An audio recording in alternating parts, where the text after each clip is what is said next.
Good morning to all. Today we are going to continue the same chapter, that is cost of capital. Now let's start with the two sum from your assignment, which is given by me and Kalpesh sir before this lockdown. Now there are two sum that is given in your assignment. Sum number one, calculate the cost of capital in the following cases. Now you have to calculate cost of capital, and both the sum of having preferential capital. So sum number one, let's start with the sum number one. Sum number one is Y Limited issued 14% preference share of face value of rupees 100 each, rupees 92 per share. The shares are repayable after 12 years at par. Company is paying income tax at 50%. Now let's understand the sum. What values are given. Now Y Limited issued 14% preference share. 14% का मतलब होता है dividend, because this is preference share. Preference share में क्या पे करते हैं वो लोग? डिविडेंड पे करते हैं. तो 14% is your dividend. Face value of rupees 100. तो फेस वैल्यू को बोलते हैं F, face value is equal to 100, जिसको मैच्योर वैल्यू भी बोलते हैं. M is equal to 100 which is given. और उसकी प्रेजेंट वैल्यू कितनी है? 92, which is already given. Present value is 92 and the shares are repayable after 12 years. So after 12 years we have to repay the preference shares. So maturity is given, n is equal to 12. This is very simple sum. And income tax is also given 50%. Clear? Now this is very simple sum, but in exam frequently this type of sum, simple sum, they are asking. Clear? So you need to understand how to calculate this type of sum. Clear? So let's calculate the sum. What is the face value? Face value is 100 rupees, that is mature value. Dividend 14% preference, that is dividend 14%. 12-year debenture to n is equal to 12 and present value is 92. Now अभी cost, यहाँ पर हमको cost of capital गिनना है. Cost of capital का मतलब होगा cost of preference share, because हमको प्रेफरेंस शेयर का सम दिया है. तो we have to calculate cost of preference share, that is KP. अभी हमको एन दिया है. अगर आपको याद होगा कि दो टाइप के फॉर्मूला होते हैं, एक एन दिया हो या एन नहीं दिया हो. एन नहीं दिया हो तो क्या करना है वो हम नेक्स्ट सम में समझते हैं, लेकिन यहाँ पर एन दिया है. ठीक है, तो एन दिया है तो ये फॉर्मूला आएगा जो हमने लास्ट टाइम डिस्कस किया था. KP is equal to D plus M minus P divided by N divided by M plus P 1/2. ठीक है. Now what is D? D means dividend. What is the dividend rate? 14%. तो 14% of face value. तो 14% किसका? 100 का. तो 100 का 14% कितना होता है? 14 plus M minus P. So what is the value of M? M is equal to 100 minus present value 92 divided by N. So your N is equal to 12 whole division M plus P, that is 100 plus P is equal to 92 divided by 2. So now 14 plus 100 minus 92. What is 100 minus 92? 8. 8 divided by 12. तो 8 divided by 12 if you are calculating, that is 0.67. कितना होता है? 0.67. तो 14 और इसका answer होगा 0.67. तो 14.67. Clear? और नीचे होगा 100 plus 92, that is 192 divided by 2. Your answer is 96. So 14.67 divided by 96, your answer is 0.1528. If you want to get percentage, so into 100, that is 15.28% is your cost of preference share. Now the confusion is here, income tax is given 50%, tax rate is given, but we need not require this income tax rate because cost of preference share में tax minus करने की जरूरत नहीं पड़ती है. ये सिर्फ confusing के लिए दिया है. टैक्स किसमें से माइनस करते हैं? जब हम कॉस्ट ऑफ डेप्ट गिनते हैं, केडी. अगर ये डिबेंचर का सम होता तो हमको इसमें से 50%, ये जो आंसर आया हमारा 0.1528, उसमें से 50% टैक्स माइनस करना पड़ता. बट केपी में कभी टैक्स माइनस करना होता नहीं है. ठीक है, तो ये आप थोड़ा ध्यान रखना. Now next sum, second sum from assignment. Now in this sum n is not given. So छोटा वाला फॉर्मूला आएगा जो हम फर्स्ट फॉर्मूला यूज करते हैं, ये सब में एन नहीं दिया। देखो, a company raise preference share capital of ₹1 lakh by the issue of 10% preference share. कितने परसेंट प्रेफरेंस शेयर है? 10%। So dividend is 10% of ₹100 each, sorry 10 each. Preference share 10 रुपए का ही है, ध्यान से देखना, यहाँ पे कंफ्यूजन हो सकता है। अब तक हमने जितने भी सम किए, in that sums face value is either 100 और आइदर 1000। अब तक हमने जितने सम किए उसमें फेस वैल्यू आइदर 100 होता था या आइदर 1000 होता था। बट यहाँ पर कितने रुपीस का प्रेफरेंस शेयर है? यहाँ पर प्रेफरेंस शेयर है 10 रुपए का। कितने रुपीस का है? 10 रुपीस। सो 10 रुपीस फेस वैल्यू है और डिविडेंड का रेट कितना है? 10%। Find the cost of preference share capital when it is issued at 10% premium and 10% discount. हमको कॉस्ट ऑफ प्रेफरेंस शेयर गिनना है। दो सिचुएशन दिया है, अगर आप 10% प्रीमियम से इश्यू करते हैं और 10% डिस्काउंट से इश्यू करते हैं, so what should be the cost of capital. Now again I am explaining the same. what is the percentage of preference share? 10% preference share, that is dividend. Then 10 rupees each, that is face value 10. Now let's चलो, n is given or not in this sum? n is not given, sum में n नहीं दिया है। तो अगर n नहीं दिया है तो ये छोटा वाला फॉर्मूला आएगा, cost of preference share is equal to d divided by p0, simple. अगर ये सम में n दिया होता तो अभी हमने जो लास्ट सम में फॉर्मूला समझा बड़ा वाला, वो आपको यूज करना है। दो फॉर्मूला है, n नहीं दिया है तो ये, और दिया होगा तो आपको लास्ट वाला फॉर्मूला यूज करना है जो अभी हमने किया। चलो, n नहीं दिया तो फॉर्मूला क्या आएगा? d divided by p0, p0 मतलब प्रेजेंट वैल्यू। अभी सब में प्रेजेंट वैल्यू कैसे लाते थे? आपको याद हो तो, अगर प्रेजेंट वैल्यू लाना है तो जो फेस वैल्यू होता है उसमें से डिस्काउंट माइनस करते हैं और प्रीमियम हो तो ऐड करते हैं। हमने पहला समय ऐसा करवाया। अगर प्रेजेंट वैल्यू नहीं दिया है तो आपको ये ऐसा प्रीमियम और डिस्काउंट दिया होगा। तो प्रेजेंट वैल्यू गिनने के लिए हम क्या करते हैं? फेस वैल्यू में से अगर डिस्काउंट है तो माइनस कर दो, you will get your present value. और अगर प्रीमियम है तो ऐड करो, क्योंकि वो हमारी वैल्यू को ऐड करता है।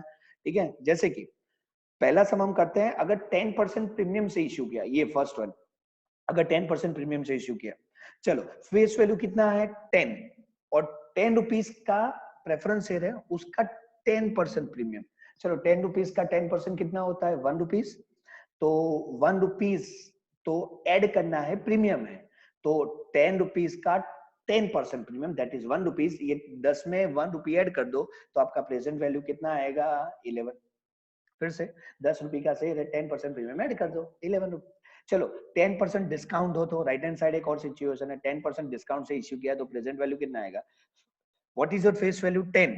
इसमें तो 10% डिस्काउंट माइनस कर दो, तो 10 में से 1% मतलब 1 माइनस करेंगे तो आंसर आएगा 9। So now let's calculate the sum. Simple, कैसे करेंगे? Cost of KP is equal to D divided by p0। What is D? 10%। 10% मतलब 10 लेंगे या फेस वैल्यू का 10%? तो फेस वैल्यू तो 10 ही है, तो 10 का 10% कितना होता है? 1। तो यहाँ पे डिविडेंड सिर्फ 1 रुपीज होगा। फिर से डायरेक्टली जल्दबाजी में 10% बोला है तो 10 मत रख देना, 10% फेस वैल्यू पे होता है। फेस वैल्यू सिर्फ 10 है, तो 10 का 10% that is only 1 divided by present value 11. So 1 divided by 11, your answer is 0.0909. If you want to get in percentage, so in 200, 9.09% if issued at premium. If issue at discount, so D divided by P0, कितना है dividend? Same 10%। तो 10 rupees का 10% कितना होगा? Same, सिर्फ present value change होगा। दोनों सम में चेंज क्या होगा? Present value. यहाँ पे प्रेजेंट वैल्यू कितना है? 9, तो 1 divided bye 9.1111 into 100, that is 11.11। Now एक सिंपल लॉजिक समझ लो, अगर कंपनी प्रीमियम से कब इश्यू करती है? जब कंपनी की वैल्यू अच्छी हो। प्रीमियम से इश्यू करना मतलब समझते हो? जो इन्वेस्टर है उसको एक्चुअल वैल्यू से ज्यादा पे करना पड़ेगा। और डिस्काउंट से कब इश्यू करती है? जब कंपनी की वैल्यू उतनी अच्छी ना हो। तो देखो, अगर कंपनी की वैल्यू अच्छी है तो प्रीमियम से इश्यू कर सकते हैं। अगर प्रीमियम से इश्यू करते हैं ना तो कॉस्ट ऑफ कैपिटल 9% आया, 9%। लेकिन अगर डिस्काउंट मतलब कंपनी की वैल्यू अच्छी नहीं है तो कॉस्ट कितना हुआ? 11%, 11.11%। तो डिपेंड्स है, अगर कंपनी की वैल्यू पे डिपेंड होता है कि कॉस्ट ऑफ इश्यू कितना हो। ठीक है, so these are the two sum of cost of preference है। एंड दिया हो या नहीं दिया हो, मैंने इसीलिए आपको फिर से समझाया, भले आपको इजी लग रहा हो, रिपीटेटिव लग रहा हो, बट ये पूछा जाता है, that's why. Clear? Now next some, an ordinary share, अभी हम कॉस्ट ऑफ इक्विटी गिनेंगे, ये सब हमने लास्ट टाइम किया हुआ है, ठीक है, लेकिन मैं आपको इसलिए रिपीट करवा रहा हूं कि आपको आगे की जो सब मैं करवाने वाला हूं उसको समझ में आए। An ordinary share selling at a current market price, what is current market price of rupees 120, current market price को क्या बोलते हैं? Present value. And paying a current dividend, I hope you understand what is current dividend, D0। Current dividend को D0 बोलते हैं, next year का dividend हो या एक्सपेक्टेड डिविडेंड हो तो उसको 1 बोलते हैं। आज हम ऐसा एक सम करने वाले हैं जिसमें D1 दिया है, जो लास्ट में हम करेंगे वो सम है, लेकिन अगर करंट डिविडेंड बोला है तो वो आपका D0 है। क्या है? D0। ठीक है, again I am repeating, current market price of rupees 120, that is your P0 120, current dividend of rupees 9, that is your D0 9, which is expected to grow at a rate of 8%। grow मतलब G होता है 8%, simple, growth rate का मतलब होता है G, that is your 8%। now calculate, यहाँ पे लिखा नहीं है but you have to calculate cost of equity, आपको क्या गिनना है? Cost of equity. वैसे भी जब भी ऑर्डिनरी शेयर बोला हो, यहाँ पे लिखा है ऑर्डिनरी शेयर, ऑर्डिनरी शेयर का मतलब होता है इक्विटी शेयर, तो इक्विटी शेयर हो तो कौन सा कैपिटल कॉस्ट गिनना पड़ेगा? Cost of equity. चलो कॉस्ट ऑफ इक्विटी गिनते हैं। फॉर्मूला क्या है कॉस्ट ऑफ इक्विटी गिनने का? D1 divided by P0 plus G, dividend 1 divided by P0 plus G। चलो डिविडेंड 1, अभी हमको D1, ये D1 चाहिए, बट हमको दिया क्या है? D0 दिया है। चाहिए D1 बट हमको दिया क्या है? D0। तो D1 कैलकुलेट करने का फॉर्मूला क्या है? D1 is equal to D0, उसमें ग्रोथ रेट ऐड कर दो 1 plus G, simple, D0 in bracket 1 plus G। अगर आप ग्रोथ रेट ऐड कर देंगे you will get your D1, ये हमने बहुत बार गिना हुआ है। So what is the D1? D1 is equal to D0। What is D0? 9, 1 plus G, तो 1 plus what is G? 8%, 8% that is 0.08, तो 1 plus 0.08 that is 1.08 into 9, you will get your D1 9.72। now put this D1 into the formula, what is your dividend 1? 9.72 divided by P0, what is your present value? 120 plus G, your G is equal to 8%, that is 0.08। so now divide 9.72 divided by 120 करके अगर आप plus 0.08 करेंगे you will get 0.161 cost of equity. अगर आपको percentage में चाहिए तो into 100 कर दो, तो आंसर आएगा 16.10%, that is your cost of equity. ये हमने ऑलरेडी किया हुआ है। चलो अभी हमने जो सम किया उसमें आपको G दिया था, अभी हम ऐसा 2 सम करने वाले हैं जिसमें आपको G नहीं दिया होगा, ठीक है, आपको G नहीं दिया होगा। ध्यान से 2 सम हम करने वाले हैं, सम ध्यान से पढ़ना। A firm has 80 lakh ordinary share, ordinary share का मतलब होता है equity share outstanding. The current market price हम साथ में लिखते जाते हैं, द करंट मार्केट प्राइस, ये करंट मार्केट प्राइस का मतलब होता है P0 25, करंट मार्केट प्राइस का मतलब होता है present value 25, and the book value is rupees 18, तो book value is rupees 18, BV is equal to 18। The firm earning per share is 3.16, earning per share को क्या बोलते हैं? EPS is 3.16, and dividend per share is 1.44, dividend per share को हम बोलते हैं D0। वैसे आप डिविडेंड पर शेयर DPS भी लिख सकते हो, DPS, बट जनरली फॉर्मूला में D0 D1 है, इसलिए डिविडेंड पर शेयर को हम लिखते हैं D0। ये D0 का मतलब होता है dividend per share, current year dividend, ठीक है, डिविडेंड पर शेयर मतलब करंट ईयर का है। नेक्स्ट ईयर का होगा तो बोला होगा कि this is next year dividend, ऐसा बोला होगा, अगर नहीं दिया है तो। क्लियर? फिर से क्या क्या दिया है? The current market price is 25, book value, current market price that is P0 25, book value is 18, that is BV is equal to 18, earning per share 3.60, that is EPS 3.60, and dividend per share that is D0 1.44। आपको ये सब में देखो गिनना cost of equity ही है, अभी ध्यान से समझो कॉस्ट ऑफ इक्विटी का फॉर्मूला क्या है। देखो कॉस्ट ऑफ इक्विटी का फॉर्मूला क्या है, यहां पर देखो डिविडेंड 1, तो हमारे पास डिविडेंड है, डिवाइडेड बाय प्रेजेंट वैल्यू, तो हमारे पास प्रेजेंट वैल्यू भी है, बट हमारे पास G नहीं है, ग्रोथ रेट नहीं है। लास्ट सम अभी हमने जो कॉस्ट ऑफ इक्विटी का किया उसमें ग्रोथ रेट दिया था, यहाँ पर ग्रोथ रेट नहीं है। तो as you know there is a formula to calculate growth rate. क्या फॉर्मूला है? G is equal to ROE into B. ये G कैलकुलेट करने का फॉर्मूला है, ROE इंटू बी। नाउ हमारे पास ROE भी नहीं होगा और B भी नहीं होगा। देखो अगर हमको G नहीं दिया है ना सब में, तो हमको क्या दिया होगा? बुक वैल्यू और EPS। बाकी तो ये प्रेजेंट वैल्यू और डिविडेंड तो दिया ही होगा, क्योंकि उसके अलावा सम ही नहीं हो सकता। लेकिन अगर आपको G नहीं दिया है तो आपको बुक वैल्यू और EPS दिया होगा। तो देख लेना है कि सब में G नहीं है, तो if you want to calculate G, there is a formula. G is equal to ROE into B. Now ROE गिनने का फॉर्मूला है, आपको दोनों गिनना ही पड़ेगा। What is the formula of ROE? तो EPS divided by book value. What is EPS? 3.60, 3.60 divided by book value. What is your book value? 18. So divided by 18. Your answer is 0.2. That is your ROE. Now what is the formula of B? The formula of B is equal to EPS minus dividend, that is D0 divided by EPS. What is EPS? 3.60 minus dividend 1.44 divided by EPS, that is 3.60. Your answer is 0.6. So now put the value of ROE and B into the formula of G. ROE into 0.2, B that is 0.6, 0.2 into 0.6, your growth rate is 0.12, that is 12%. 0.12, that is 12%.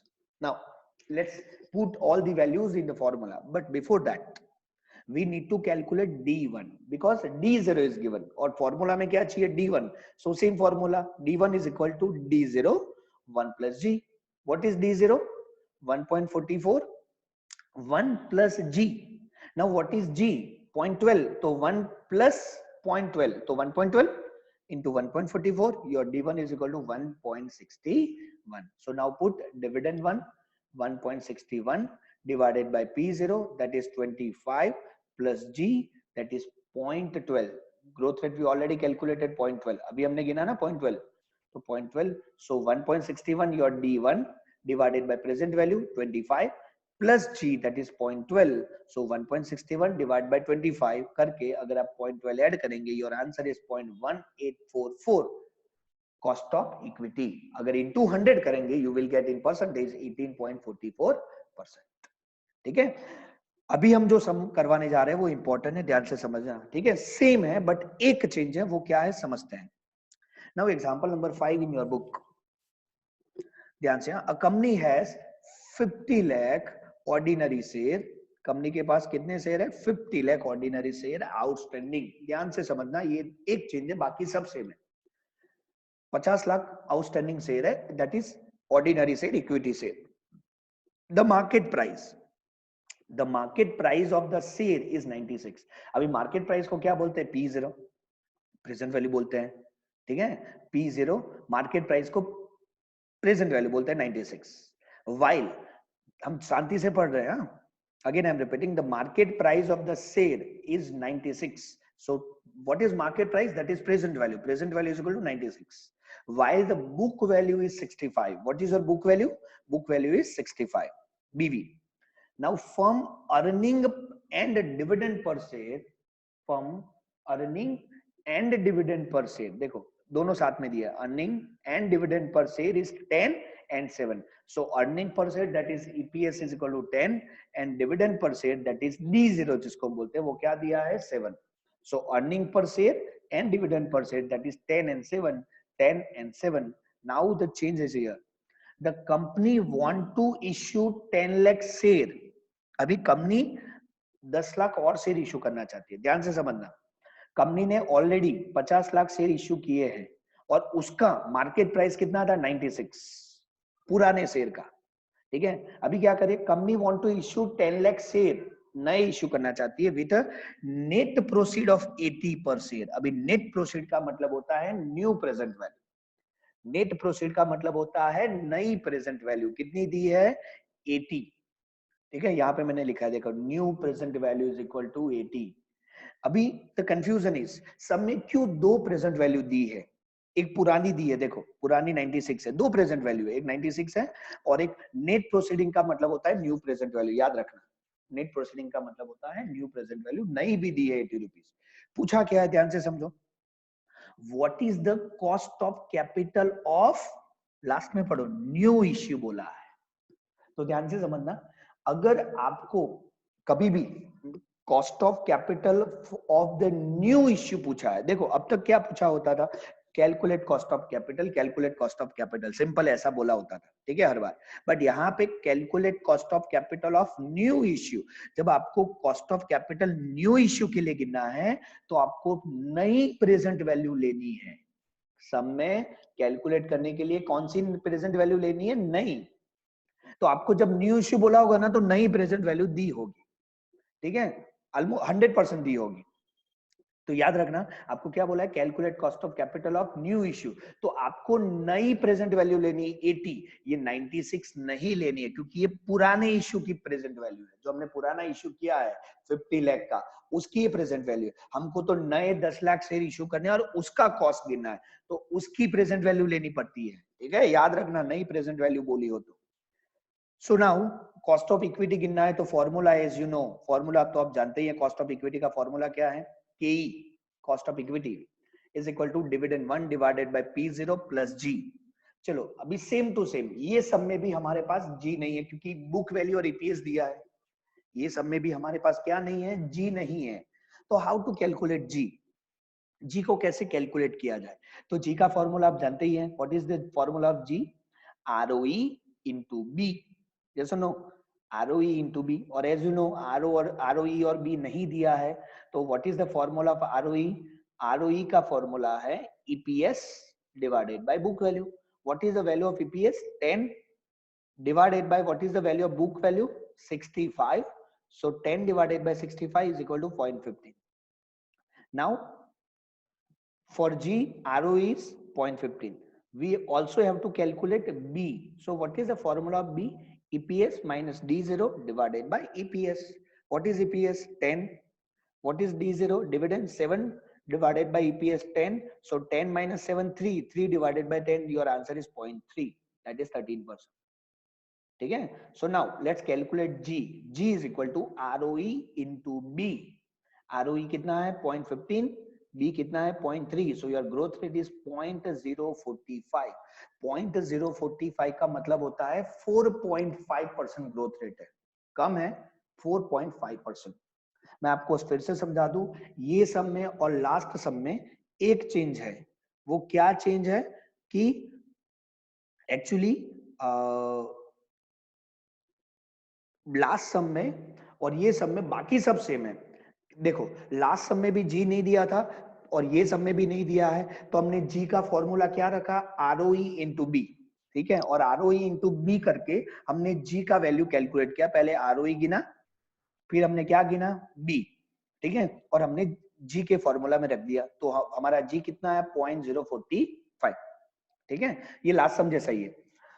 Change क्या है बताते हैं last में। चलो अभी भी हमको dividend 1 चाहिए, D1, हमको क्या गिनना पड़ेगा, D1, तो D1 का फॉर्मूला क्या है, D1 is equal to D0 1 plus G, dividend गिनना पड़ेगा ना D1, तो D0 कितना है हमारा 7 इन ब्रैकेट 1 प्लस जी, तो 1 प्लस जी हमारा जी कितना है 0.045, तो 1 प्लस 0.045 दैट इज 1.045, 1 में ऐड कर देना है ग्रोथ, और इस into 7 your answer is 7.315, that is your D1. Now put in the formula 7.315 divided by present value. अभी ध्यान से समझना, हमारे पास दो प्रेजेंट वैल्यू है, 96 जो पुरानी है सम में, और 80 जो हमको नई दी है लास्ट में सम के एंड में, और नई प्रेजेंट वैल्यू एंड में ही दी होगी, नई प्रेजेंट वैल्यू सम में कहां पर दी होगी, एंड में। अभी समझो, हमको कॉस्ट ऑफ न्यू इश्यू बोला है, इसलिए तो नई प्रेजेंट वैल्यू दी है, तो नई ही लेनी पड़ेगी। कौन सी लेनी पड़ेगी, नई, कॉस्ट ऑफ न्यू इश्यू, तो हमारा नई प्रेजेंट वैल्यू कितनी है, 80 लेनी है, 96 मत लेना, plus G, your G is equal to 0.045, so 7.315 divided by 80 करके अगर आप 0.05 ऐड करेंगे, सो यू विल गेट 0.1364, और परसेंटेज चाहिए तो into 100 you will gate 13.64%। I hope you understand. अगर सम में new cost of new issue बोला है तो नई प्रेजेंट वैल्यू दी होगी एंड में, एंड एंड ऑफ सम आपको वो लेनी है सिर्फ, ये चेंज है लास्ट केस का सम के कंपेयर में। ठीक है, अगर आपको कॉस्ट ऑफ न्यू इश्यू बोला है तो नई प्रेजेंट वैल्यू दी ही होगी। अगर इन केस नहीं दी है तो पूछने की जरूरत क्या है? अगर नई प्रेजेंट वैल्यू नहीं दी है तो पूछना ही नहीं, एक ही प्रेजेंट वैल्यू तो पूछना क्या है, वही रख देना है। अगर इन केस बाय मिस्टेक नहीं दिया है तो जो दिए हैं वो रख देना है। लेकिन अगर कॉस्ट ऑफ न्यू इश्यू बोला होगा तो नई प्रेजेंट वैल्यू दी होगी। क्लियर? चलो एक और सम करते हैं लास्ट। ध्यान से समझना, हमने अब तक जो कॉस्ट ऑफ इक्विटी में एक्चुअली तीन सम किए। पहला सम ऐसा था कि जिसमें ग्रोथ रेट दिया था, ये दो सम ऐसे हमने किए जिसमें ग्रोथ रेट नहीं दिया था, ठीक है, और एक सम में ऐसा था कि हमको कॉस्ट ऑफ न्यू इश्यू गिनना था। अभी मैं जो आपको सम करवा रहा हूं उसमें भी ग्रोथ रेट नहीं दिया होगा, लास्ट सम जो हम अभी करवा रहे हैं, ठीक है, ध्यान से देखना। सम number 7, a firm is thinking of raising fund by the issuance of equity capital। क्या इश्यू करना चाहते हैं वो लोग? Equity capital. The current market price of the firm share is ₹150। Current market price का मतलब होता है प्रेजेंट वैल्यू। आप थोड़ा याद रखते जाना, मैंने यहाँ पे लिखा नहीं है स्लाइड में। फिर से पढ़ रहा हूँ second line, the current market price of the firm share is ₹150। कितना करंट मार्केट प्राइस है? 150। तो करंट मार्केट प्राइस को क्या बोलते हैं? P0, प्रेजेंट वैल्यू दिया है 150। The firm is expected to pay dividend of ₹3.55। ध्यान से 3.55 नेक्स्ट ईयर। ये डिविडेंड कब पे करना चाहते हैं? Next year. तो नेक्स्ट ईयर का डिविडेंड को हम क्या बोलते हैं? D1। ठीक है, तो यहाँ पे डायरेक्टली D1 दिया है। ऐसा हो सकता है कि आपको डायरेक्टली डिविडेंड दिया हो D1, और कैसे पता चलेगा D1 है? तो नेक्स्ट ईयर का बोला होगा या एक्सपेक्टेड बोला होगा। देखो यहाँ पे एक्सपेक्टेड भी बोला है, एक्सपेक्टेड टू पे। एक्सपेक्टेड मतलब हम नेक्स्ट ईयर पे करना चाहते हैं, ऐसा हमने एक्सपेक्ट किया है। तो एक्सपेक्टेड लिखा हो या आपको नेक्स्ट ईयर का लिखा हो, इसको बोलते हैं D1। तो आपको D1 दिया है, याद रखना। फिर से प्रेजेंट वैल्यू कितनी दी है? करंट मार्केट प्राइस कितना है? 150, दैट इज P0, और डिविडेंड 1 कितना दिया है? 3.55। Now the firm has paid dividend in the past year as follow. ये जो आपको टेबल दिया है, ये आपको डिविडेंड का टेबल दिया है। पास्ट 6 साल में कंपनी ने कितना डिविडेंड पे किया, ठीक है। कब 2003 में कंपनी ने ₹2 डिविडेंड पे किया था, 2004 में ₹2.20, ये पर शेयर होता है। 2005 में 2.42, 2006 में 2.66, 2007 में 2.93 एंड 2008 में 3.22 डिविडेंड पे किया है, ठीक है। चलो नीचे, द फर्म कैन सेल, अभी फिर से है, can sell a share of ₹140। Firm कितने में सेल कर सकती है ये शेयर? ये 140। कैन सेल का मतलब होता है right now we can sell at ₹140। तो ये आपको नया प्रेजेंट वैल्यू दिया है, ठीक है। चलो सपोज आपको समझ में नहीं आया तो आगे पढ़ते हैं। In addition the floating cost per share is ₹10। पूछा क्या है? Calculate the cost of new issue. क्या बोला है? Calculate the cost of new issue. तो बट ऑब्वियसली जब आपको कॉस्ट ऑफ न्यू इश्यू पूछा ही है तो आपको नई प्रेजेंट वैल्यू दी होगी ना। तो ये आपकी नई प्रेजेंट वैल्यू कितनी है? Firm can sell rupees share of ₹140। Company अभी 140 पे सेल कर सकती है। सेल कर सकती है मतलब करंटली सेल कर सकती है, इसका मतलब ये प्रेजेंट वैल्यू है। बट प्रेजेंट वैल्यू 140 नहीं लेनी है, उसमें फ्लोटिंग कॉस्ट भी दिया है। तो आपको याद रखना हमेशा, अगर प्रेजेंट वैल्यू दी है, भले दी हो प्रेजेंट वैल्यू, लेकिन उसमें कोई एक्सपेंस हो, फ्लोटिंग कॉस्ट या डिस्काउंट, तो आपको वो माइनस करके लेना है। मतलब नई प्रेजेंट वैल्यू 140 नहीं लेनी है, 140 माइनस फ्लोटिंग कॉस्ट 10, मतलब प्रेजेंट वैल्यू 130 लेनी है। आपको पता है, मैंने ऐसा समझाया हुआ है कि अगर कोई भी असेट्स हो, उसका प्रेजेंट वैल्यू में कोई एक्सपेंस होता है तो असेट्स की वैल्यू उतनी कम हो जाती है, ठीक है। चलो फिर से फटाफट देख लेते हैं। हमको एक पहले करंट मार्केट प्राइस P0 दिया था 150, फिर नेक्स्ट ईयर का डिविडेंड दिया, नेक्स्ट ईयर मतलब D1 दे दिया है 3.55। हमको नई प्रेजेंट वैल्यू दी है 140 माइनस 10, ये आपका फ्लोटिंग कॉस्ट माइनस करना है, तो आपका नया प्रेजेंट वैल्यू होगा 130। आपको पूछा क्या है? Calculate cost of new issue. आपको कॉस्ट ऑफ न्यू इश्यू गिनना है तो नई प्रेजेंट वैल्यू बोली लेनी है, क्योंकि न्यू इश्यू बोला है, ठीक है। चलो ये कॉस्ट ऑफ इक्विटी है, देखते हैं। चलो D1 कितना दिया है आपको? 3.55, और नई प्रेजेंट वैल्यू कितनी दी है? मैंने पुरानी नहीं लिखी है 150, नई लिखी है सिर्फ, क्योंकि नहीं चाहिए। कॉस्ट ऑफ न्यू इश्यू बोला है, कितनी नई प्रेजेंट वैल्यू है 140 माइनस फ्लोटिंग कॉस्ट 10, तो आपकी नई प्रेजेंट वैल्यू है 130। सिंपल है, याद रखना कॉस्ट ऑफ न्यू इश्यू बोला हो, लास्ट सब में भी समझाया था, ये सब नहीं बोला है कि कॉस्ट ऑफ न्यू इश्यू बोला हो तो लास्ट में नई प्रेजेंट वैल्यू दी होगी।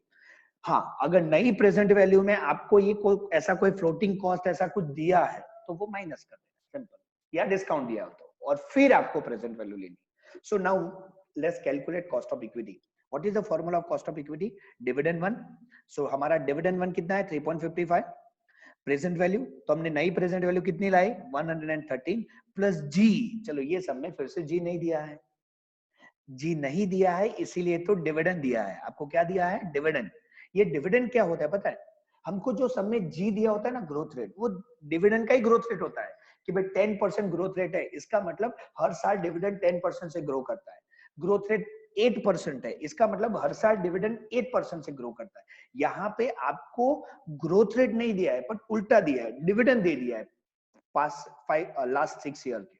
तो डिविडेंड के आधार पे यहाँ पर आपको ग्रोथ रेट गिनना है। देखो लास्ट सब में हमने ग्रोथ रेट कैसे गिना था? फॉर्मूला रख के ROE इंटू बी, याद है ना, क्योंकि उसमें बुक वैल्यू और वो सब दिया था।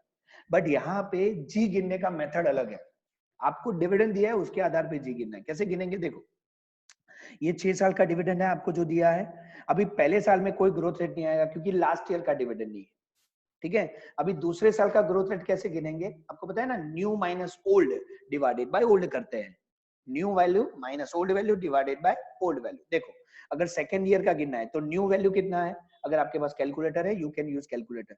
न्यू वैल्यू कितना है 2.20 माइनस ओल्ड वैल्यू कितना है 2, तो 2.20 minus 2 divided by old value that is 2, अगर करेंगे तो 0.10 आएगा। कितना ग्रोथ रेट आएगा? 10% ग्रोथ हुआ एक साल में। चलो दूसरे साल का गिनते हैं, 2.42 that is new value minus old value. Old value कितनी है 2.20, again I am repeating 2.42 minus old value है 2.20 डिवाइडेड बाय ओल्ड वैल्यू 2.20, तो आंसर आएगा अगेन 10।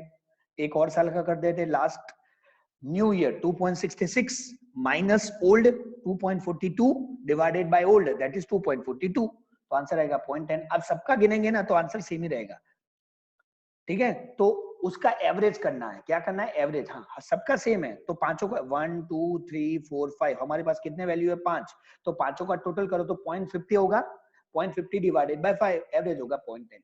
ये इसीलिए सेम रहा क्योंकि सबका 0.10 है, तो एवरेज तो सेम ही रहने वाला है। अगर अलग अलग होता तो एवरेज चेंज हो जाता, हाँ वो ध्यान रखना। चलो नाउ जी मिल गया 0.10 तो रख दो, जी इज इक्वल टू D1 दिया है 3.55, प्रेजेंट वैल्यू दिया है 130 plus G, so G is equal to 0.10। Now calculate the sum, 3.55 divided by 130 करके अगर आप 0.10 ऐड करेंगे you will get 0.1273 that is 12.73%। This way you can calculate cost of equity.